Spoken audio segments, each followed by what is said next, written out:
Доброе утро! Всем привет! Hello, hello! Меня зовут Мэтт Томпсон. Если это ваш первый раз на этой программе, меня зовут Мэтт Томпсон. Я атташе по вопросам культуры и прессы-образования. И я работаю в американском консульстве в Екатеринбурге. Я очень рад вас видеть. Много людей, много, как по-русски, комментариев. Да, если это ваш первый раз с нами, у нас есть короткий урок английского. Я хочу подчеркнуть, что я не преподаватель английского, но я американец, я говорю по-английски, мне кажется, очень хорошо. И я хочу, чтобы вы говорили английский очень-очень хорошо. И я хочу сказать сначала, что я понимаю, что английский очень сложный язык. Это ужасный язык иногда. Но если вы продолжаете говорить, читать и пытаться улучшить свой язык, это получится. И я стараюсь сейчас изучать русский, и это кошмар. Но мне очень нравится русский язык, но это очень трудно. Давай, let's speak in English because you came here not to listen to my really poor Russian. You want to speak English. So I want to say hello to everybody. Natalia, Konstantin, Svetlana, Sveta. Thank you for joining us. Today we are going to, oopsie, I gotta put this. Go back through my presentation.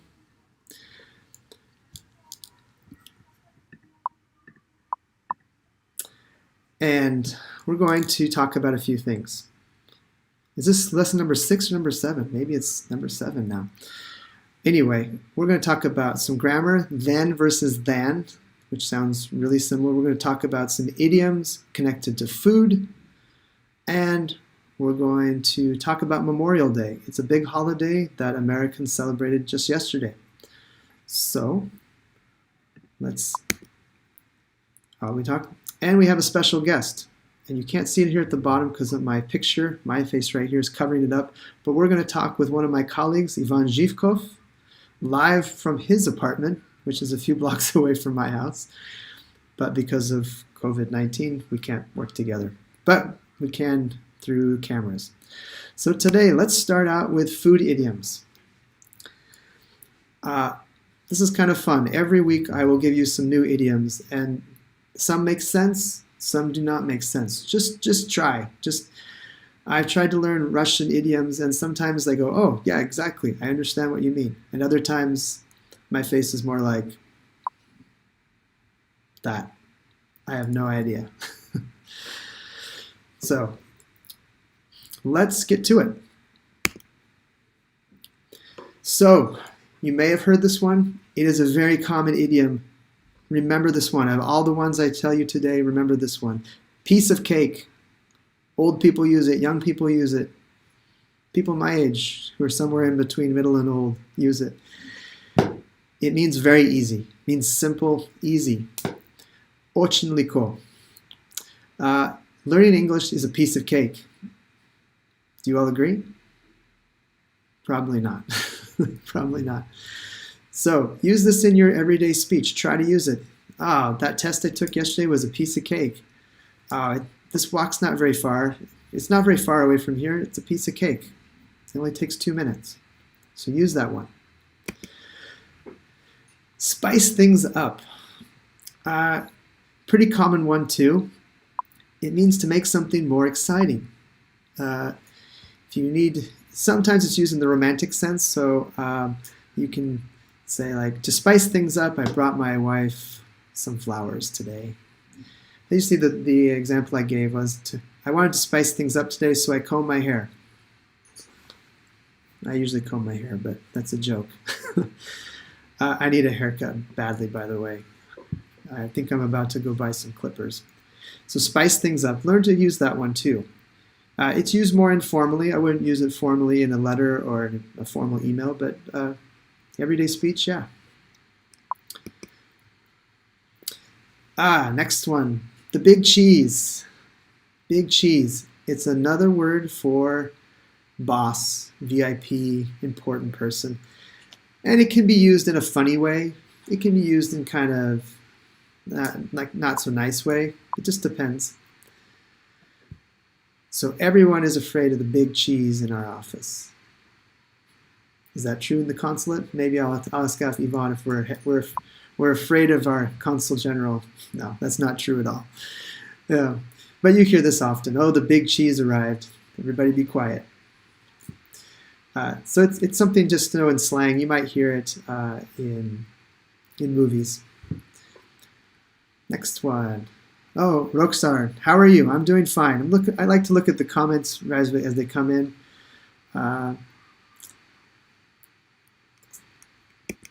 So another one, idiom related to cheese.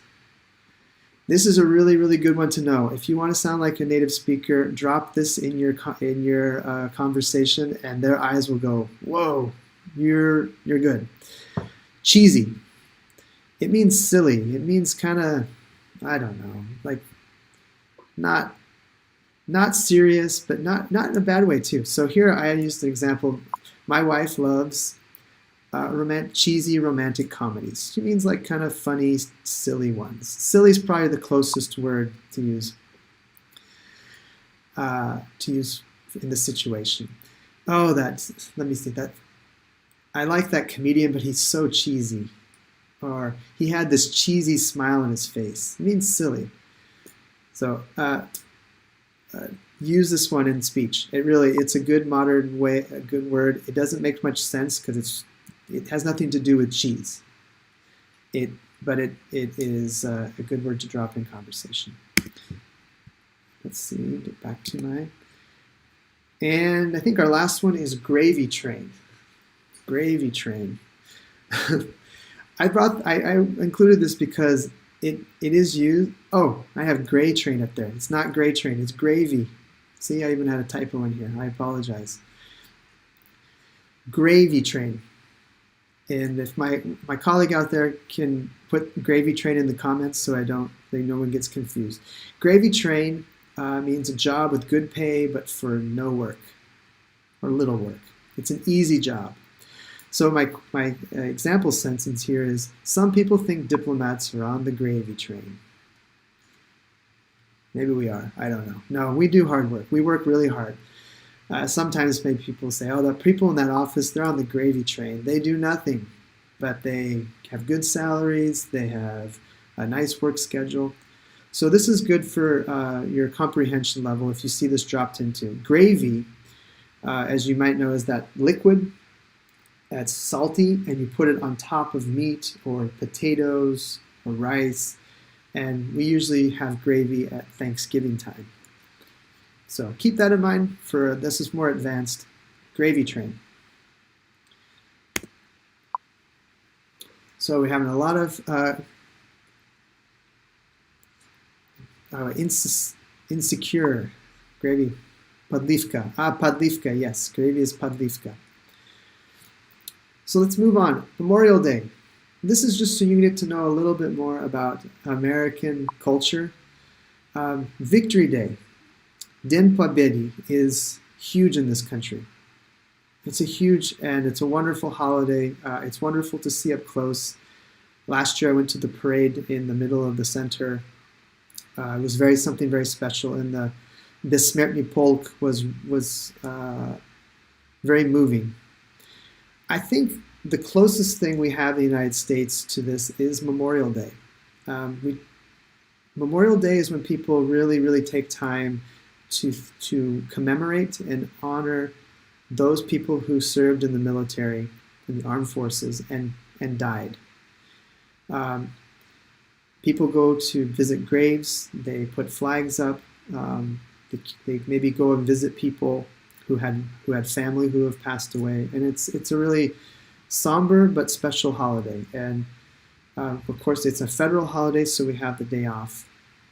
But I think it's the closest thing we have to a Victory Day. So just here I said, honoring the men and women who died while serving in the U.S. military. And it's always celebrated on the last Monday in May. And so you can see a few pictures here of Memorial Day. And it was originally known as Decoration Day. And it originated in the years following the Civil War. And it was known for a long time as Decoration Day, and it was only for those who fell or who died during the Civil War. But then in 1971, it became a national holiday and extended to all of those veterans who died during serving their country. And if you ever get a chance to go to Washington, D.C., I always recommend going to Arlington Cemetery. It's where people who have served have died, and it is really moving, touching. It makes you understand the cost of war, and it's a beautiful cemetery too. Also, Memorial Day is unofficially the start of summer, so there are a lot of cookouts. A lot of big Hollywood movies usually come out around this time on the Memorial Day holiday because everybody's off. So we are now officially in summer according to American culture.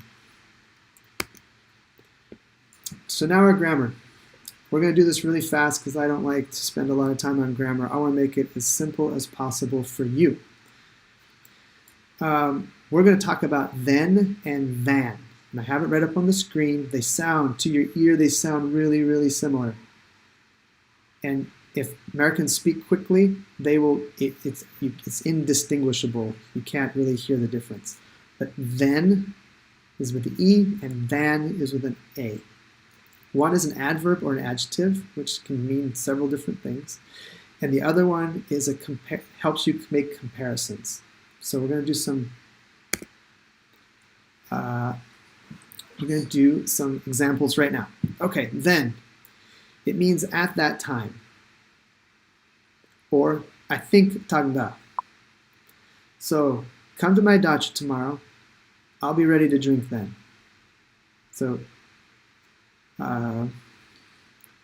you can translate that in your head of what it would be in Russian. Tagda. Hope this has helped. It's a really easy one to mix up. It's hard, but it's important that you if you want to keep improving, to make that distinction, because people will look a little funny. Although native speakers make this mistake all the time too. The other way that then can be used is potom. So it means next in time. So I entered the sauna, then the man started hitting me with the birch branches. That's happened. I arrived in Yekaterinburg, then I visited the Platinka. But it seems it's a sequence. One thing happened, then the next thing happened. So think of it always that way. Then is about time. Got it? Experts now? No help? I'm going to move on. Than. Than is to compare things or people. So, very simple example here. Billie Eilish is cooler than Madonna now.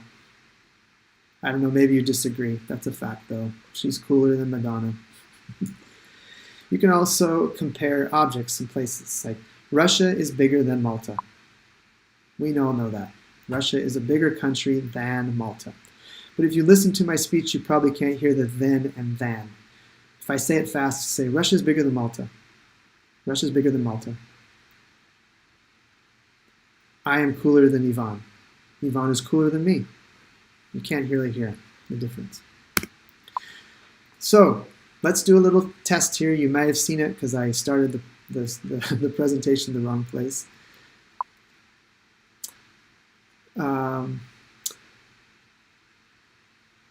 Let's see. Alla Pugacheva is a better singer than Zemfira. Is that correct? Maybe, maybe. All right, I see a question. I'm going to wait through here in just a second.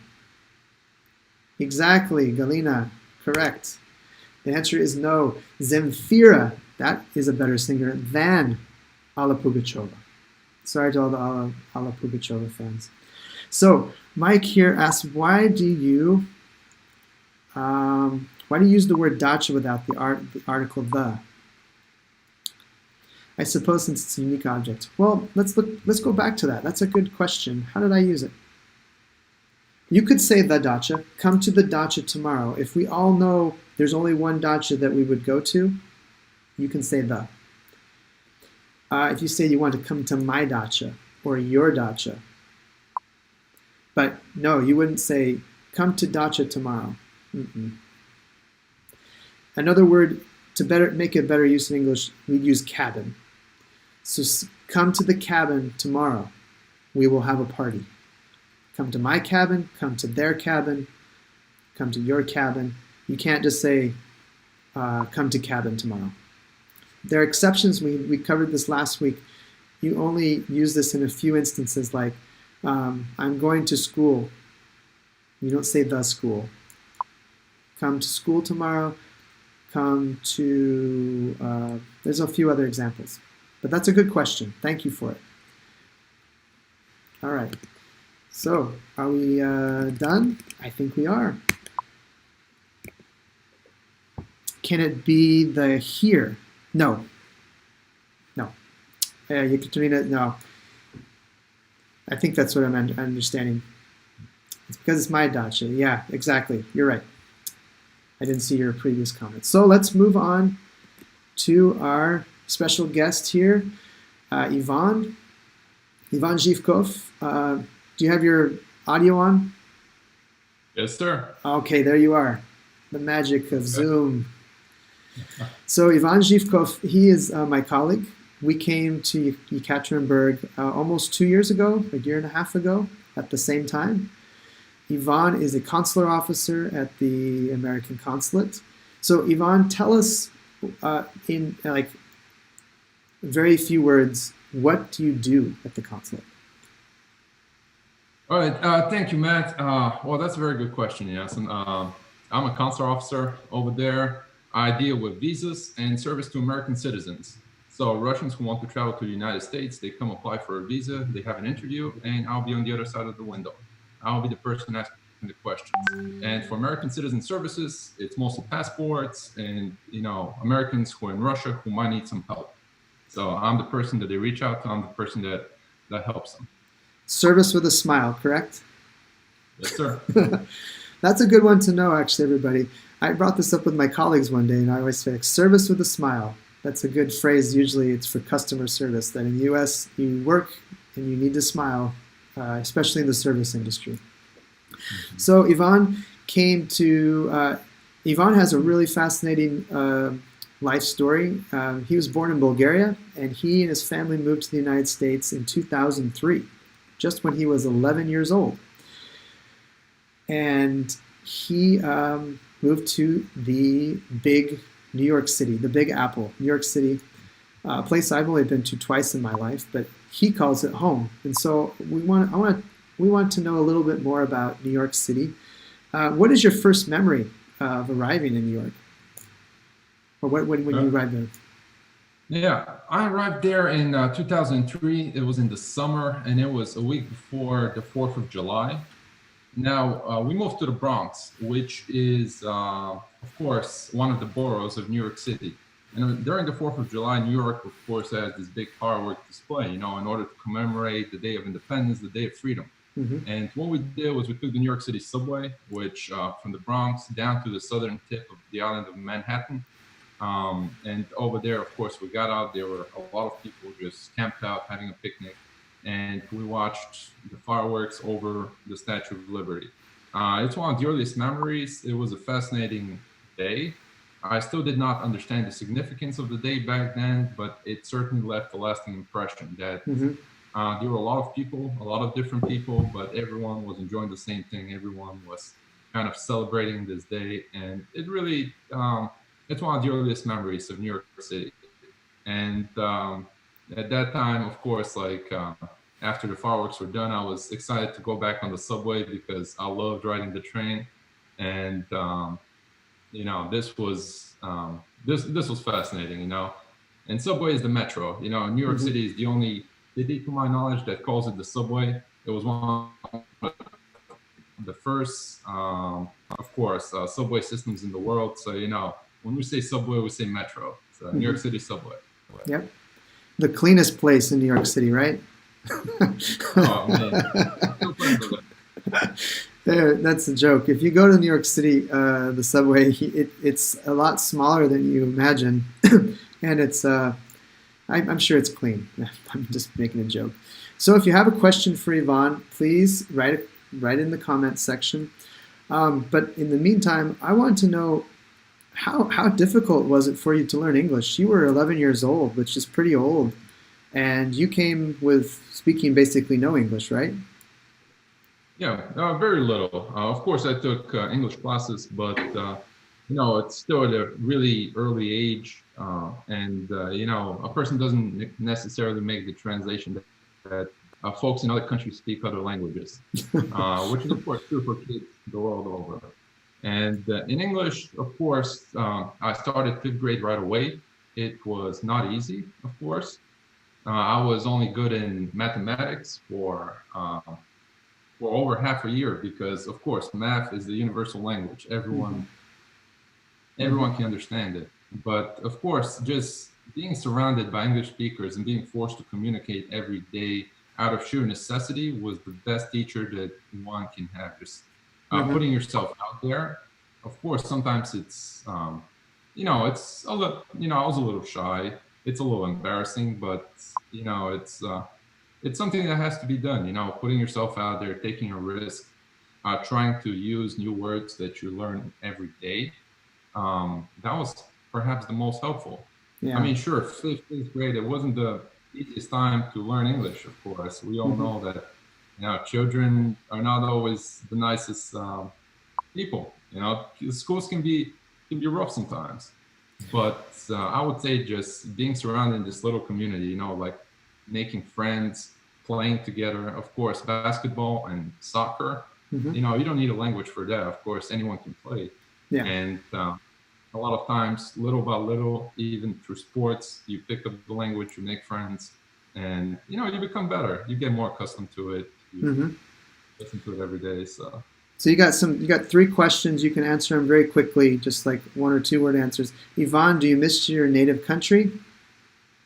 Do you miss I Bulgaria? mean, I was very young. I really don't miss it. Like when I think about home, home is America. Like home, when I think about my hometown, it's the skyline of New York City. That's where I Okay. feel my affinity to. Mm-hmm. That's where my family is. For Bulgaria, of course, my grandparents are there. It's nice to visit from time to time, but it's whenever I want to go home, I go to New York City. All right. So, Another question. We'll have to answer these really quick so we can get back to our final.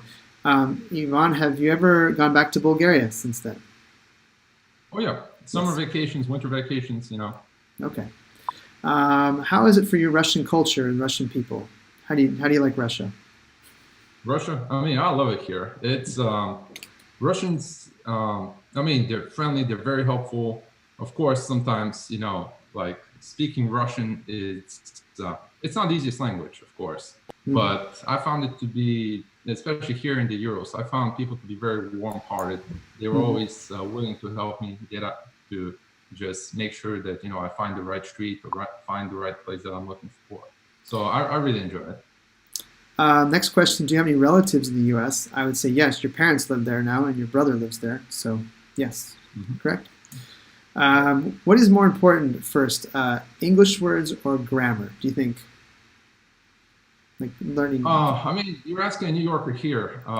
For us, words are more important because New York City, it's full of people from everywhere. Not everyone speaks the right language, but we're just so used to it that we understand right away. So just putting the words together, it doesn't matter if the grammar is a little off.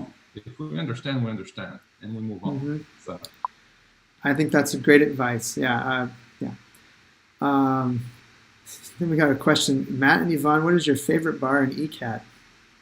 oh, You go out more than me. I'm married and I have children. So I heard bar. Jesus Christ. I can tell you, I've been to New Bar, which is down, and I went there for a concert once, and I thought it was pretty cool. It's a pretty chill, relaxed place. It's very small. That's my. Yeah. You're, I don't know. I like the rooftop on Greenwich. I think the restaurant is Uno, but like when you go out there to have a cocktail on the rooftop and just look out over the river and that area, I think it's really nice. In the summer, it's really good. So I like that one. Okay, I haven't been there. Ivan, what place do you advise people to visit in Bulgaria? Well, this is a program about the United States, but go ahead. I have full disclosure. I lived in Bulgaria for 2 years, and I was a Peace Corps volunteer there, and I very much love it as well. So, Ivan, give me your place, and I'll give you mine. I mean, it's great for hiking in the mountains. It depends on what you're looking for. If you want to go for the summer at the beach, it's phenomenal. I would recommend going to the one Roman ports like Niseber and Sozopol rather than the resorts. Yep. But if you go for the winter, they have great ski resorts as well. So whatever you're into, but I would recommend the mountains. Yeah, I would recommend. I think Bansko area down in the southwest corner, south of Sofia, is the prettiest area. Blagoevgrad, that's the best. So we just gave a free advertisement for our friends at the Bulgarian mission here at the consulate. You're welcome. And lastly, what you were going to talk about some New York slang that you learned. What are some words that are just like that you remember that you're like, what does that mean? And then you learn later, oh, okay, I understand. Yeah. Oh man, I have a list? Okay, so keep it clean, okay? Oh yes. I had to speak with my brother because, of course, sometimes we do not notice some of the words that we use. So one of them is to cop something. Of course, cop is police officer. And when we say to cop it, it means to buy it. Of course, you go into a store, you see a very nice shirt. Hey, I'm going to cop it. It means I'll buy it. Huh. I think I could see that use. Yeah, I get it.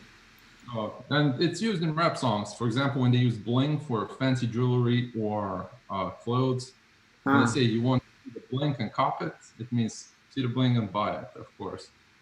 Okay. Cop something is to buy it. Another one, of course, is, let's see. Of course, yeah. To have beef. Now, beef is beef. It's meat, all right? Govyadina. But if you have beef with someone, it means to have grudge for someone. Like, for example, someone borrowed $5 and they haven't paid you back. You have a beef with that person. You have a grudge with them. You have a little something. Like a big problem. Yeah. Yeah, or like a little one, like, hey man, you didn't pay me back. I have a beef now. That's a good one. I should have used that today as kind of an idiomatic expression, to have beef with somebody. Yeah. Yeah, and one of them, of course, is, mad and tight. All right. If I'm tight, it means I'm angry. I'm mad. Okay. If I'm tight, that means I'm mad. Okay, man, I'm real tight about what happened today. But when we say mad, we mean very. Hey, this is mad cool. This is very cool. Yeah, you can say, oh, that's mad. That's mad. Mad cool. Yeah. It means usually angry. Yeah, it usually means angry. But tight, you can say tight could be cool too. Like you say, oh, that place is so tight.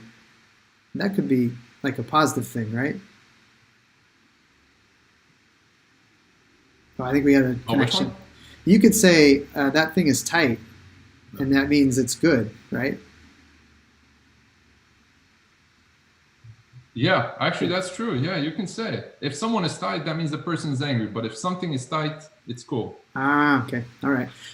So before we go, Irina here asked us the eternal question for Americans about Russian cuisine.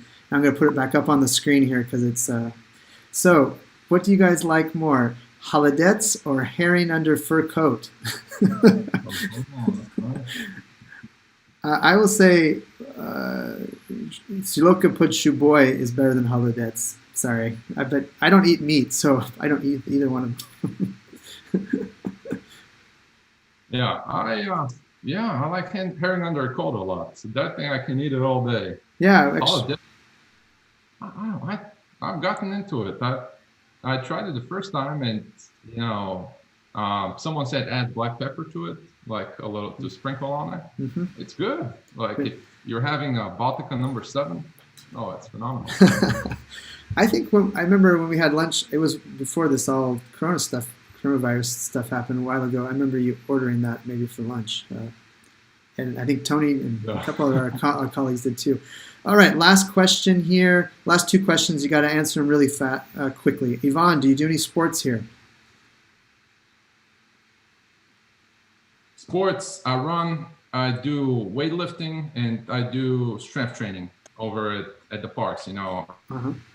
All right. I do a lot of dips, pull-ups, things like that. And what else? Okay, that was from Nadia, and then Karina says, "Do people in Russia are patriotic as Americans as U.S.?" I think she's saying, "Are people as patriotic in Russia as they are in the United States?" I would say, definitely, yeah. I think it's just expressed in different ways, but yeah. What do you think? Yeah, I would say so. I mean, Russia and America, they are the top two countries that I've been to where everyone flies the flag. They wear clothes with the country's name on it. Mm-hmm. They rock the flag everywhere. So, I would say, people are very patriotic, mm-hmm. Here in Russia. Of course, Americans are as well. But I would say, both countries are very, very patriotic. You got your shirt on right now, I can see. Still celebrating for Memorial Day.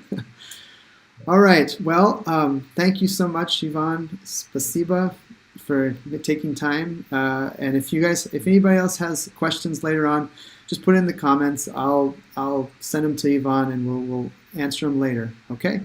So take care, Ivan, and you can stay on for the end of this if you want. But I'm gonna switch over to myself here. I hope this lesson was no problem. Thank you. I hope this was a useful lesson. I hope it was, as they say, it was полезно. It was interesting, and I hope our conversation with Ivan helped tell a little bit more about an immigrant story and how difficult it is, but how it's very normal. There's a lot of people from all over the world who come to the U.S. every day, every year.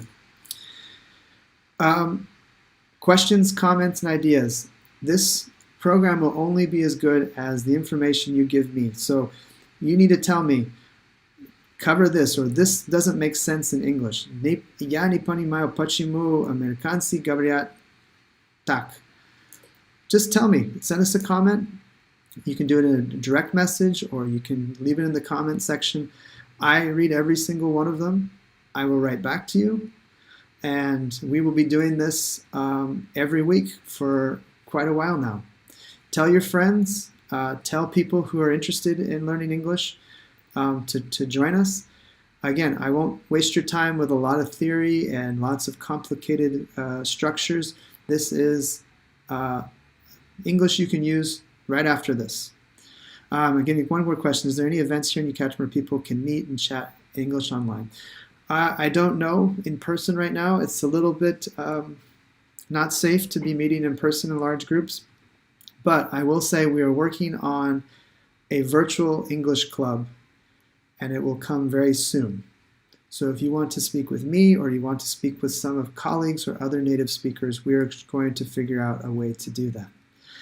So, спасибо за внимание.